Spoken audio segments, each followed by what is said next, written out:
Assalamualaikum warahmatullahi wabarakatuh. Halo semuanya, kembali lagi bersama kelompok 6 pada modul pembelajaran pelatihan ekonomi kreatif berbasis sosial media bagi pelaku usaha usia muda di Kelurahan Rawamangun.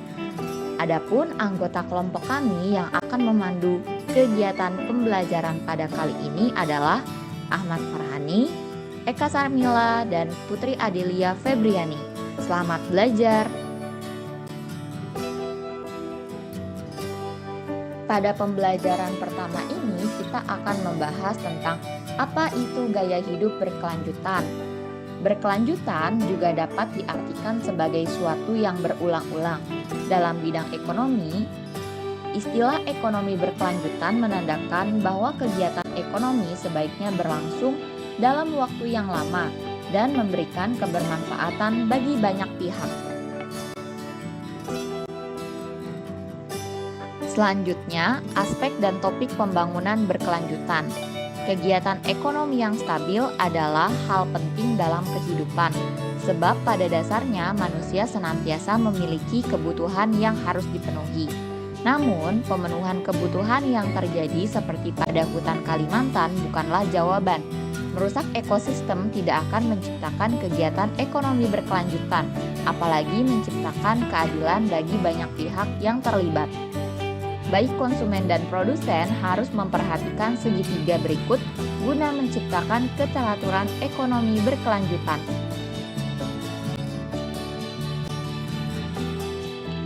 Berdasarkan ragam dimensi yang ada, sebagai konsumen yang baik untuk menciptakan gaya hidup yang berkelanjutan melalui ekonomi berkelanjutan harus memperhatikan berikut.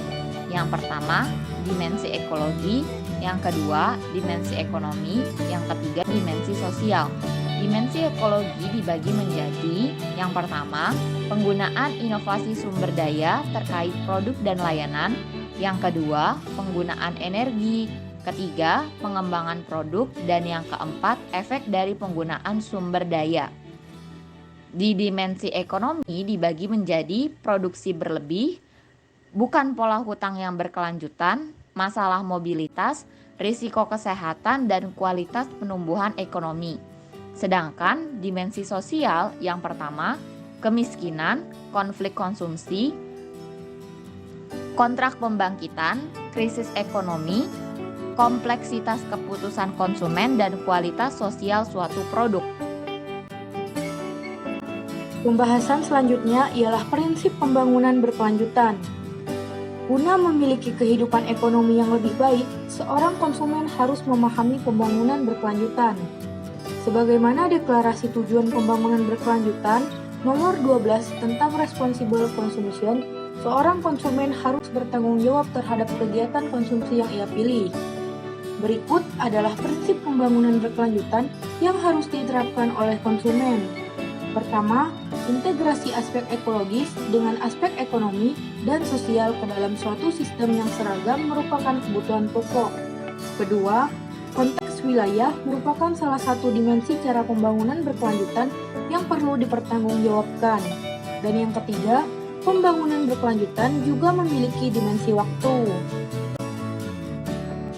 Tujuan pembangunan berkelanjutan yang saling bertentangan. Kegiatan pemenuhan hak-hak ekonomi perlu diperhatikan dengan baik. Hal ini bertujuan agar tidak terjadi pelanggaran hak dan pengingkaran kewajiban. Berikut adalah beberapa tujuan pembangunan berkelanjutan yang ternyata saling bertentangan. Pertama, kerangka hidup saat ini adalah pertumbuhan tanpa batas. Kedua, pertumbuhan tidak linier adalah prinsip yang sulit dipahami dan tidak dapat divisualisasikan secara intelektual. Ketiga, sistem membutuhkan semacam regulasi agar tidak berakhir serempak, atau swaregulasi adalah pilihan terbaik.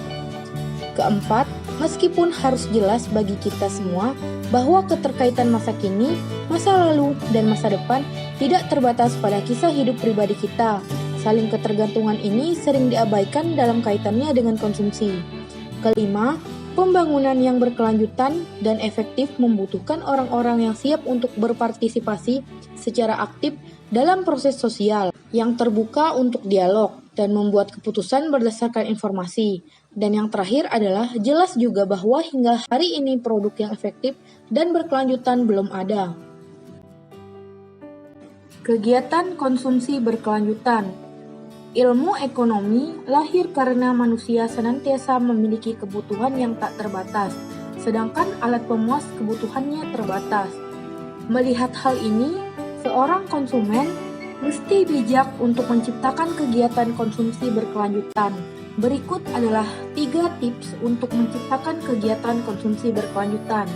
Pertama, efisiensi bertujuan untuk mengurangi efek ekologi, sosial, dan ekonomi negatif dengan mengoptimalkan produk dan layanan.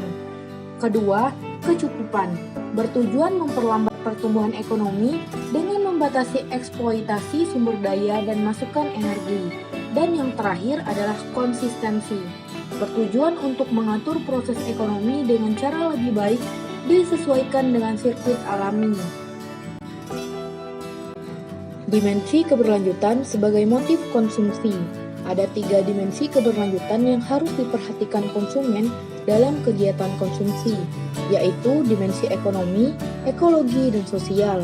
Ketiganya ibarat sebuah kesatuan lingkaran yang tidak dapat dipisahkan guna mendorong kegiatan yang berkelanjutan. Nah, dimensi ekologi ini mencakup 3 bagian. Pertama, konsekuensi jangka panjang. Kedua, prinsip pencegahan. Ketiga, lingkungan tidak dapat dibebani tanpa batas waktu. Kemudian, dimensi ekonomi mencakup 3 bagian, yaitu prinsip penyebab, prinsip ekologi dan pembangunan ekonomi, serta partisipasi konsumen aktif. Dan yang terakhir ada dimensi sosial yang mencakup keadilan intrageneratif, keadilan antargeneratif, keragaman budaya dan biologis, dan yang terakhir partisipasi dan transparansi. Gerakan perempuan untuk ekonomi berkelanjutan. Perempuan masih mendapat diskriminasi meski perkembangan teknologi sudah canggih. Anggapan bahwa perempuan hanya bekerja di sumur, dapur, dan kasur seakan menggambarkan bahwasanya perempuan adalah sosok yang tidak berdaya. Sejatinya, perempuan memiliki hak yang sama untuk menyuarakan pendapatnya. Jika dilihat dari aspek pembangunan berkelanjutan pada ekonomi yang selaras dengan kegiatan ekologis, banyak kegiatan yang mampu diambil alih oleh perempuan. Misalnya, sebagian besar pekerjaan rumah yang berhubungan dengan kegiatan konsumsi diatur oleh perempuan, mulai dari belanja kebutuhan bulanan hingga dapur adalah bagian yang umumnya dikuasai oleh perempuan. Oleh karena itu, pendidikan konsumen harus diajarkan kepada perempuan agar kelak nantinya ia dapat mengajarkan kepada keluarganya agar paham dan mampu mengerti tentang kegiatan konsumsi yang berkelanjutan. Kualitas konsumsi adalah kualitas hidup. Bijak menjadi konsumen merupakan cikal bakal kehidupan yang baik. Tidak selalu mengikuti tren bukanlah hal yang buruk. Kondisi ekonomi setiap orang akan berbeda, oleh karena itu, lebih baik memiliki hidup yang cukup dibandingkan berhutang demi memenuhi kebutuhan hidup. Misalnya, jika gaji bulanan yang dimiliki ternyata masih memiliki sisa, akan jauh lebih baik jika ditabung. Apalagi jika sudah mengerti sistem dan cara kerja saham. Daripada digunakan untuk dihamburkan, lebih baik diinvestasikan untuk kehidupan jangka panjang. Berikut adalah tolak ukur kehidupan bagi seorang konsumen. Yang pertama itu adalah persediaan makanan. Kedua, keamanan pangan. Ketiga, kemungkinan untuk hidup sesuai budaya atau gaya hidup pribadi. Yang keempat, busana atau fashion. Yang kelima, fase kesejahteraan. Yang keenam, area hidup. Yang ketujuh, waktu luang dan pekerjaan. Yang kedelapan, estetika dan kecantikan. Dan yang terakhir, hanya akses informasi dan pendidikan. Sekian video dari kelompok kami, kurang lebihnya mohon maaf. Wassalamualaikum warahmatullahi wabarakatuh.